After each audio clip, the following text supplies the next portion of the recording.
Olá pessoal, hoje nós vamos começar o nosso curso de Teoria da Literatura 1. Essa é a primeira aula da primeira unidade, tá? Unidade 1, que é o campo literário. Nessa unidade, o objetivo dela, né, é aprender um pouco sobre os conceitos principais, né? Ou pelo menos os mais importantes, os mais decisivos, desse campo de conhecimento, né, que é a teoria da literatura. Nessa aula 1, né, que é a aula de hoje, a gente vai falar um pouquinho sobre o que é literatura, né, tentar trabalhar um pouco esse primeiro conceito, né, que é o conceito de literatura, e também o conceito de literariedade, tá? O texto base dessa aula, toda aula tem um texto base que está normalmente colocado no início, né, dos slides. É um capítulo do livro do Jonathan Kuller que está inclusive lá naquele link de vocês como um texto de apoio, tá? É um capítulo do livro que se chama O que é literatura e tem ela importância, ok? Claro que eu vou falar de mais coisas, mas a maior parte da aula vai estar desenvolvida a partir desse texto aí, ok? Então vamos lá. O Kuller começa, né, se perguntando aí o que é literatura e dizendo que essa questão vai se desdobrar, né, ou se desenvolver em outras duas, né, que é a partir da definição, a questão da diferença, né, e por sua vez também a questão da essência. Toda vez que a gente pergunta, né, o que é alguma coisa, normalmente a gente está falando de limites, né? Então, quais são os limites da literatura, né? Qual é a delimitação, qual é o campo dela de atuação, né? E esses limites me dizem também até onde ela pode ir, né? E dizem também onde ela termina, de certa forma. Então, o que faz da literatura a própria literatura, né? O que é que faz de um texto literário ser literário, né? Ou seja, qual é a sua essência, qual é a sua característica, né? Qual que é a sua especificidade. E justamente por perguntar, né, sobre a especificidade do literário que surgiu esse conceito de literariedade, que seria aquilo que há de mais literário num texto que seja capaz, né, de dizer o que se esse texto é ou não literatura. Então, o que é o literário naquele texto específico. Então, digamos que eu vá numa biblioteca ou numa livraria, pego um livro ou um texto escrito numa página de jornal ou num site de internet, eu quero saber se ele é literário ou não, né? Se ele pertence ao campo da literatura, né? Se ele não é, por exemplo, um texto jornalístico, um texto científico, um texto teórico, um texto de humor, né? Se bem que eu posso ter um texto literário de humor, por exemplo, né? Então, quando eu pergunto por uma definição, eu já estou querendo saber exatamente esses campos, né, de resistência, né, e também de convergência entre as áreas, né? Ou seja, o que diferencia, o que destaca um texto literário de outros textos que seriam não literários? Seria a ficcionalidade deles, né? Literatura, boa parte da literatura, né, uma parte bastante razoável da literatura, trabalha com a ficção, né? Mas será que o simples fato de serem ficcionais, né, vai garantir que esses textos sejam literários, né? As piadas, por exemplo, são ficções, né? Pequenas narrativas que têm por interesse, né, ou por objetivo fazer rir, né? As histórias em quadrinho, por exemplo, também são ficções, né? Então, não necessariamente, na verdade, né, um texto ficcional vai ser necessariamente literário, embora muitos textos ficcionais sejam literários, né? Muitos romances de aventura, de terror, de suspense, de amor, né? Então, esse caráter de ficcionalidade não implica, né, em literariedade, mas já é um ponto de partida, né, para quem está se perguntando se um texto é ou não literatura. Textos de fantasia, né, como as novelas de cavalaria, os textos de ficção científica, por exemplo, ou narrativas distópicas, né, costumam ser literatura, mas pode acontecer de não serem, né? Então, uma narrativa ficcional, fantasiosa, muito criativa, pode ser que seja literatura, pode ser que não, né? Então, como que eu vou saber? Como que eu vou descobrir, né? O que vai diferenciar uma narrativa, por exemplo, de entretenimento, né? Ou de fantasia, como a do Harry Potter, por exemplo, do Senhor dos Anéis, de um texto narrativo, por exemplo, como o Madame Bovary, né? O romance Madame Bovary, que é um clássico da literatura francesa. O que eles têm de diferente entre eles, né? O que diferencia um do outro? Por que um é considerado um clássico da literatura e o outro, embora tenha, provavelmente teve muito mais leitores, né? É um best-seller, né? Virou filme, etc. Por que o outro talvez seja literatura, talvez não, né? Algumas pessoas colocam no campo da literatura infantil, infanto-juvenil, enfim. Outros teóricos, por exemplo, ao invés de falar que é a ficcionalidade ou que é a fantasia que vai dotar um texto, né, de literariedade, vão falar, por exemplo, das figuras de linguagem, do uso de uma linguagem poética, né, ou do uso da função poética da linguagem.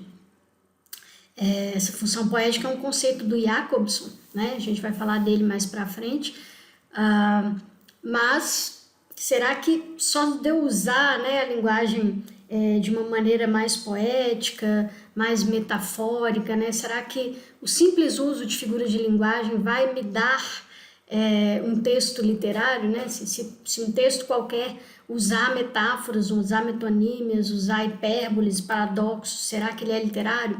Né? Mas eu tenho, por exemplo, muitos textos, inclusive de humor, ou até peças publicitárias, né? Propagandas, e até filmes publicitários que usam esses recursos, usam metáforas, usam a ironia, por exemplo, que é um recurso caro, né, da literatura, um recurso muito usado e muito valorizado, né, no campo literário. Então, nenhuma dessas diferenças por si só, nenhuma dessas características, né, vai dizer que um texto é literário ou não. E nem ter todas elas juntas, né? Na verdade, são várias questões, são vários parâmetros, né, que eu tenho que usar, que eu tenho que analisar para descobrir se um texto é literário ou não. Então, essas perguntas, né, que aparecem aqui nesse slide, na verdade, são perguntas complexas, né, que vão se transformar em outras perguntas ainda maiores mais para frente, tá? Para vocês terem uma ideia, por exemplo, né, quando eu pergunto qual é a essência da literatura, vários teóricos e vários poetas e vários escritores respondem de maneiras bastante diferentes. E ao longo do tempo, né, na história, essa questão foi respondida de muitas e muitas maneiras diferentes. Então, o que é literário, o que era considerado literatura, por exemplo, no século XVII, no século XVIII, e o que é considerado literatura hoje, por exemplo, são coisas bastante diferentes. Algumas se mantêm, outras se transformam, muitos gêneros literários, por exemplo, em determinadas épocas históricas, são valorizadíssimos e são considerados como altíssima literatura, e outros não, né? Um exemplo são as cartas, por exemplo, os textos autobiográficos, né? Como cartas, livros de memória e tal, antigamente não eram muito valorizados, né, dentro do campo literário, eram considerados textos históricos que às vezes ajudavam a compreender melhor a biografia do autor, né, e muitos hoje já são considerados literários. Esse é todo um novo campo de reflexão, né, quer dizer, até que ponto o texto autobiográfico, né? A narrativa autobiográfica é ou não literária, enfim, são várias questões, né, que vão se desdobrando em outras questões. Então, quando eu pergunto o que é literatura, né, é claro que eu estou falando de limites, como eu falei, de fronteiras entre a literatura e a história, a literatura e a poesia, a literatura e a arte, a literatura e a música, a literatura e o cinema, a literatura e a ficção, a literatura e a imaginação, a literatura e a poesia, a linguagem poética. Estou falando de fronteiras, mas eu estou falando também de algumas coisas que se mantêm, né? E aí, ao longo do tempo, a teoria da literatura busca, né? Eu tenho buscado tentar encontrar essas coisas que se mantêm, essas essências, né, literárias, ou tudo aquilo que de alguma maneira nos ajuda, né, a observar esse conceito de literatura, né, que é bastante dinâmico, né, como eu falei, bastante complexo, ele muda ao longo do tempo, ele se transforma, mas a teoria vem exatamente para tentar, né, dar, se não um limite para esse conceito, porque é impossível, né, é um conceito extremamente móvel, né, a gente poderia chamar assim, porque ele se modifica e se movimenta ao longo do tempo e também ao longo das culturas, dependendo da sociedade, né, isso também muda. E até de pessoa para pessoa, né, mesmo a mesma pessoa, na infância, por exemplo, pode achar que a literatura é uma coisa e à medida que ela vai lendo, que vai amadurecendo e que vai tendo mais bagagem literária, o que ela entende por literatura também se modifica, né? Então, todas essas questões, né, são extremamente interessantes justamente porque são difíceis de serem apreendidas, de serem fixadas, né, numa resposta única, tá? Aliás, já é uma coisa que eu posso adiantar para vocês, né? Respostas únicas, respostas prontas, né? Não é uma coisa que vocês vão encontrar nesse curso, né? Porque o curso de teoria da literatura, né? E de outras teorias de uma maneira geral, mas normalmente a teoria ela serve para problematizar, para levantar questões, né? Ela levanta questões, responde, lá na frente uma outra pessoa questiona essa resposta e aí ao longo do tempo a gente vai ter uma série de perguntas e uma série de respostas sobre o mesmo universo, ok? Tanto é que o próximo slide, né, vai falar justamente de algumas definições de literatura, ou indefinições, como eu coloquei aqui, né? Por que indefinições? Porque quando eu defino, na própria palavra definir, eu já tenho um fim aqui, uma finalização. Quando eu defino alguma coisa, eu encerro essa coisa, eu termino essa coisa, né? Então, a definição de literatura, se existisse uma definição absoluta de literatura, ela de certa forma mataria a literatura, ela daria um fim para ela, né? E a literatura é algo vivo, é algo infinito, é algo móvel, como eu falei, e transitório também, né? Tanto quanto adequado àquela determinada sociedade que produz aquela literatura. Então, se eu tenho um conceito que é assim tão difícil de ser apreendido, né? Porque apreender é uma forma de prisão, né? Eu vou aprender alguma coisa, eu vou prender aquilo, né? E a literatura não quer ficar, né? Como ela é própria das artes, né? E das tarefas humanas, a literatura não quer ficar presa, né? Ela não quer ser encerrada numa caixinha, né? Ela quer produzir cada vez mais possibilidades de ser, né? Então, cada sociedade, a cada época, cada pessoa, cada poeta, cada leitor vai poder ver a literatura, né? A partir do seu próprio prisma, da sua própria perspectiva. Isso é uma das coisas mais interessantes, eu acho, porque ao invés de definir, né?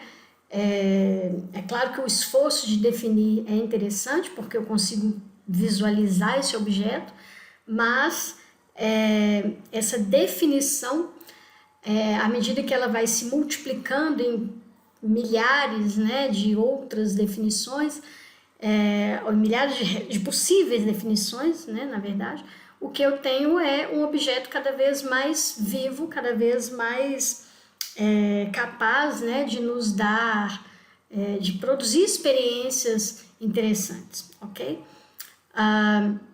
Aqui nesse slide eu tenho algumas definições ou indefinições, né? Porque elas definem num determinado momento e servem, né, para levantar alguns problemas, mas elas não são definitivas, ok? A questão é essa, não é que eu não tenha definições, eu tenho definições que definem, mas elas definem num determinado tempo, num determinado espaço, numa determinada sociedade, num determinado universo, tá? Mas se eu mudo o lugar, se eu mudo as pessoas, se eu mudo o ambiente, se eu mudo o contexto político, essas definições já não servem mais. É como se elas, de repente, perdessem, né, a sua capacidade, né? Então elas ficam ali como uma espécie de representação histórica do que foi literatura naquela época ou naquela sociedade. Por exemplo, aqui tem algumas definições, né? Na verdade são milhares de definições que existem, né, na literatura e na teoria da literatura, sobre literatura, mas eu coloquei aqui algumas para vocês, né? Já falaram, por exemplo, que literatura era a possibilidade de dizer o que você imagina, o que quer que você imagine, se é possível dizer, né, se eu tenho essa possibilidade de dizer, então eu já estou no campo da literatura, porque eu já estou criando, já estou imaginando, né? Eu posso fazer também tudo isso que eu imaginei e criei, né? Eu posso exceder ficcionalmente aquilo que eu pensei e escrevi antes e transformar ainda em outra coisa, né? Isso acontece, por exemplo, nas narrativas intertextuais, né? Que eu pego um texto que foi escrito, por exemplo, no século XVI, XVII, XVIII e faço um texto no século XXI, por exemplo, que converse com esse texto antigo, né? Que foi escrito anteriormente, transformando esse texto em coisas bastante diferentes, né? Mas no final do curso a gente vai falar exatamente sobre isso, né? Sobre as narrativas intertextuais. A literatura também já foi chamada de capital cultural, ou seja, os bens culturais e artísticos de uma determinada cultura, né? A literatura aí é vista como um objeto, né, que vale alguma coisa. Então, por exemplo, se eu pego um romance como Macunaíma, né, do Mário de Andrade, ele faz parte do capital cultural brasileiro, né, como se fosse um bem, um valor. Ele tem um valor na nossa cultura, né? Ele é considerado um clássico, ele nos representaria, né, ou representaria um determinado momento do Brasil. Boa parte da literatura brasileira, né, nos seus variados períodos, tem livros representativos daquele período que justamente são reconhecidos como capital cultural ou artístico ou literário daquele determinado período, né? É claro que hoje em dia a gente tem mais bens, né, culturais do que, por exemplo, no século XIX, onde a literatura era praticamente estava no centro da cena, né? Você praticamente só tinha bens literários, né, na cultura, pelo menos reconhecidos como sendo bens, né, culturais e tal. Porque tem isso também, né? Como um determinado artefato cultural, quando ele é reconhecido numa determinada cultura enquanto parte, né, do seu capital, né? Quando isso acontece, né? Normalmente essa valorização ela acontece na academia, na história, né, ao longo do tempo e tal. Mas algumas obras servem justamente como ruído dessa cultura ou como informação sobre essa cultura para questionar esse capital cultural aqui, né? Então você tem normalmente obras, geralmente são contemporâneas, né, que provocam uma espécie de ruído cultural, servindo justamente para chamar a atenção dessas obras que são bens culturais, monumentos de uma determinada cultura, né? Não um monumento tipo uma estátua, mas é parecido, né? Como se fosse determinados livros, né, determinadas obras literárias são como se fossem estátuas, monumentos de uma determinada época, ou de uma determinada nação, né, como Shakespeare, por exemplo, na Inglaterra, né, Shakespeare é um monumento da Inglaterra, né, foi um autor que hoje ele é um dos autores mais reconhecidos, né, no mundo inteiro, e ele é como se representasse, de certa forma, o espírito inglês, né? Então é claro que ele faz parte de um capital cultural inglês e inclusive internacional, mas muitas obras hoje tentam levantar outras questões, né? Conversando com o Shakespeare, né? Reescrevendo, excedendo ficcionalmente o que ele fez, questionando, levando mais longe, levantando realmente problemas, né? E aí produzindo cada vez mais sentido, reflexões, experiências e entretenimento também, porque a literatura também é entretenimento, tá? Tem uma definição, por exemplo, interessante, que é essa última aqui, é uma das que eu mais gosto, porque ela diz que a literatura está ao mesmo tempo com as regras e contra elas. E de fato é isso, né? Quase que como os objetos artísticos em geral fazem esse tipo de coisa, né? Eles fazem parte da cultura, mas ao mesmo tempo questionam aquela cultura. Então eles jogam com as regras e com os sentidos que existem e que todo mundo reconhece, né? E que todo mundo valoriza, mas ao mesmo tempo levantam problemas nesses sentidos e nesses universos com os quais eles trabalham. Então, é como se eles brincassem com essas regras, né, para justamente mostrar como algumas dessas regras são absurdas ou não servem mais, quer dizer, serviram em um determinado período, não são mais interessantes. Então, tudo isso, né, que a gente vem falando aqui para mostrar que essas definições elas são realmente muito móveis, né? E elas não são estanques, né? Elas não são definitivas, ok? Essa é a grande questão. Então, é uma definição que não é definitiva. Pelo contrário, né? Ela é quase uma indefinição, ou ela é uma definição parcial, uma definição que serviu num determinado momento, não serve mais, e por aí vai. Okay? Então, esses são só alguns exemplos, tá? Alguns poucos exemplos, porque ao longo aqui da aula eu vou dar outros, né? Mas esses são alguns. Então, de uma maneira geral, assim, bem genérica mesmo, bem inicial, né? Porque essa é a primeira aula do curso, então, claro que algumas questões vão se esclarecer depois, mas a gente já pode imaginar, né? Que algumas coisas, pelo menos por mais que tudo isso seja muito móvel, muito transitório, mude muito e seja bastante, às vezes até estranho, né, para quem se aproxima no primeiro momento, por mais que tudo isso seja bastante complexo, no entanto a gente consegue definir, ou pelo menos esboçar algum tipo de limite, tá? Então eu posso falar de uma maneira mais genérica que a literatura é uma linguagem com propriedades específicas. Essas propriedades específicas seriam a literariedade da literatura, tá? Essa especificidade, ela nem sempre está clara para o leitor. E às vezes ela não está clara para uma época inteira de leitores. Os leitores às vezes não vão entender um livro ou um objeto de arte, né? Só vão entender, às vezes a segunda ou a terceira geração depois deles é que vai perceber que aqueles traços estranhos, esquisitos, que aquelas técnicas malucas que aquele escritor usava eram interessantes, eram artísticas, eram criativas, tinham valor, né?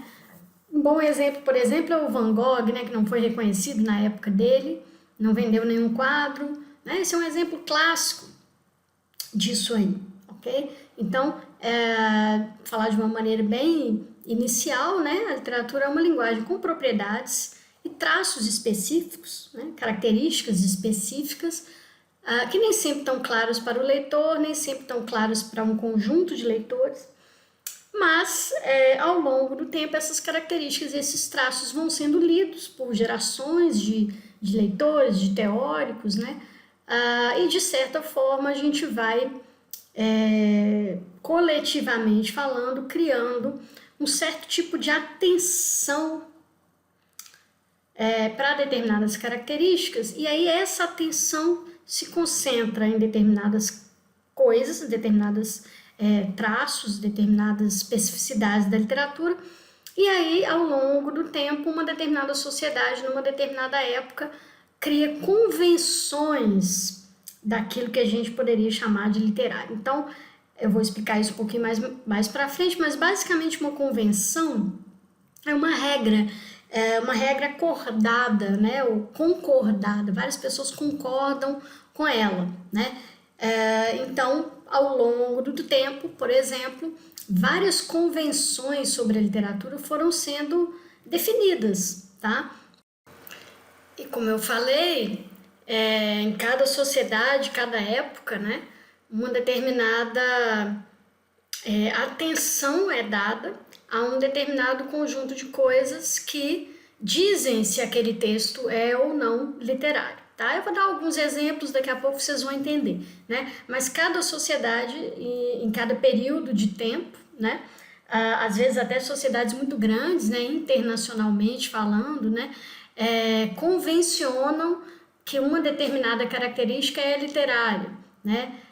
Às vezes uma sociedade bastante restrita, né? Até isolada, define num período de tempo muito curto também, convenciona também que uma certa característica é ou não literária ou de valor e tal. Então, o que acaba acontecendo é que essa questão, né, o que é literatura, se transforma um pouco, né?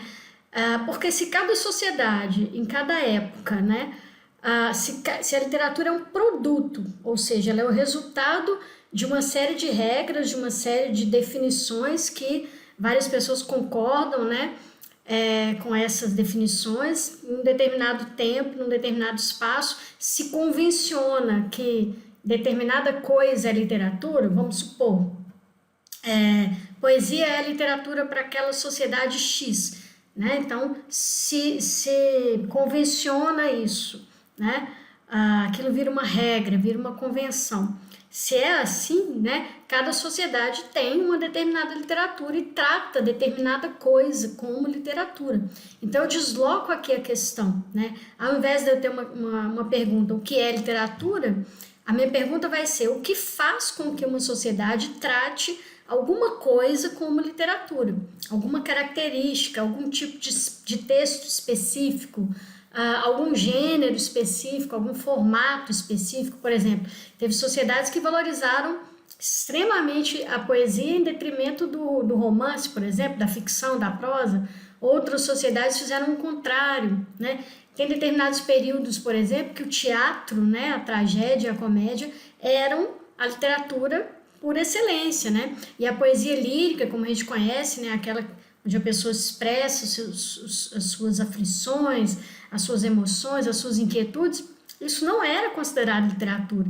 Então, cada sociedade vai convencionar, vai definir, vai escolher conjuntamente, coletivamente, o que é literário para aquela sociedade. Então, cada sociedade vai tratar diferentes coisas como literatura, tá? E sociedade num determinado tempo, num determinado espaço. Então, textos mais ou menos desejáveis, né? Ou seja, considerados bons, considerados bonitos, considerados intensos, considerados fortes, considerados de valor, respeitados por uma ou por outra razão, em um determinado tempo e espaço, vão dizer o que é literatura naquele determinado espaço, né? Então, é por isso que eu falei no início da aula, né, que essa é uma questão que se move, é uma questão móvel, porque ao longo do tempo, ao longo do espaço, em cada cultura, em cada sociedade, em cada grupo, e às vezes até em cada indivíduo, essa questão do que é literatura, ela se movimenta, né? Ela se transforma, ela se modifica. Alguma coisa permanece ali, mas o que é exatamente que permanece, né? Então, por exemplo, questões relacionadas a um valor específico de uma determinada cultura, elas são muito importantes para definir qual é o valor que aquela sociedade dá para determinadas características, né? Então, o valor daquela sociedade, normalmente, ele é transposto para a literatura. Por exemplo, se a nossa sociedade contemporânea, ela valoriza a utilidade, né? Coisas úteis têm mais valor que coisas inúteis, são mais respeitadas pela sociedade, então os textos mais desejáveis são justamente aqueles que são úteis. É por isso que na nossa sociedade contemporânea, por exemplo, a literatura de autoajuda, ela é tão valorizada, pelo menos pelo mercado, né? Porque o mercado editorial, eu estou falando aí, dos livreiros, das editoras, né? das livrarias, das gráficas, esse mercado, ele tem um interesse muito grande em, evidentemente, como todo mercado, vender. Ele quer vender. Para ele vender, ele vai ter que vender coisas que são desejáveis para a população. Se a esmagadora maioria das pessoas gosta, valoriza e deseja coisas úteis, é evidente que eles vão gostar da literatura de autoajuda, né? Por quê? Porque isso é um valor para essas pessoas, né? Porque ela é útil, pelo menos teoricamente. Tá? A gente vai falar sobre isso depois. Então, se é um texto útil, ele tem valor, ele tem o respeito de pelo menos parte dessa sociedade, né? Que no caso, né, do nosso mundo contemporâneo é uma parte bastante razoável, né? Milhares, né, milhões de pessoas consomem, né, essa literatura de autoajuda, compram esses livros, escrevem, né, também, produzem. A literatura de autoajuda, de certa forma, é a mãe dos coaches atuais, né? Mas por que isso? Né? Isso é fácil de perceber, porque a nossa sociedade valoriza a utilidade, valoriza a eficiência, né? E tudo que esses textos estão, de certa forma, transmitindo. Agora, o mercado valoriza uma coisa, mas a academia valoriza outra, ela valoriza outras questões, né? Ela tem outros valores. Então, para uma certa parte da nossa sociedade contemporânea, que é justamente a parte que está na academia ou que está consumindo outros tipos de textos, normalmente ela não valoriza, ela não deseja, ela não se interessa por essa literatura de autoajuda. Inclusive, ela diz que isso não é literatura, né? Então, uma parte, em termos de número de pessoas, é até uma parte pequena, né? Então, uma parte talvez reduzida de pessoas que não considera a autoajuda como literatura, mas uma parte muito grande, um número muito grande de pessoas acha que isso é literatura, né? Então, quem tem razão, né? É a maioria, é a minoria, mas essa é uma minoria mais letrada, que tem mais cursos, que tem, né, mais diplomas. Então, essa é uma questão também que a gente pode discutir, inclusive, na sexta-feira, tá? Mas agora, a partir de agora, né, assim, entendendo esse fato de que o que é literatura num determinado tempo, num determinado lugar, numa sociedade que tem determinados valores, pode ou não se modificar ao longo do tempo para essa mesma sociedade. Então, que a literatura vai mudar, né, ao longo do tempo, ao longo do espaço e ao longo das culturas, tá? Esse é um ponto de partida interessante. E aí agora a gente vai ver alguns exemplos, tá? Para vocês entenderem um pouquinho melhor isso, tá bom?